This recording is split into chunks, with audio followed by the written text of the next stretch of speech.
जय श्रीराम जय जगन्नाथ। ଯାତ୍ରା କାଳ ସମୟରେ କ'ଣ ସବୁ ଦେଖିକି ଗଲେ ଅଶୁଭ ଫଳ ପ୍ରାପ୍ତି ହୋଇଥାଏ? ଗୃହରେ ଯଦି ବିବାଦ ଲାଗିଥାଏ ବା ବିବାଦ ସୃଷ୍ଟି ହୋଇଥାଏ, ନାରୀର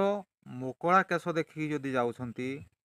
ସିନ୍ଦୁରହୀନା ନାରୀ ଅର୍ଥାତ୍ ଯେଉଁ ନାରୀ ସିନ୍ଦୁର ପିନ୍ଧି ନଥାନ୍ତି, ଯୋଗୀ, ଚନ୍ଦନହୀନ ବ୍ରାହ୍ମଣ ଅର୍ଥାତ୍ ଯେଉଁ ବ୍ରାହ୍ମଣ ଚନ୍ଦନକୁ ଧାରଣ କରିନଥାନ୍ତି, ରୋଗୀ, ଭିକ୍ଷୁକ, ଶୂନ୍ୟମାଠିଆ,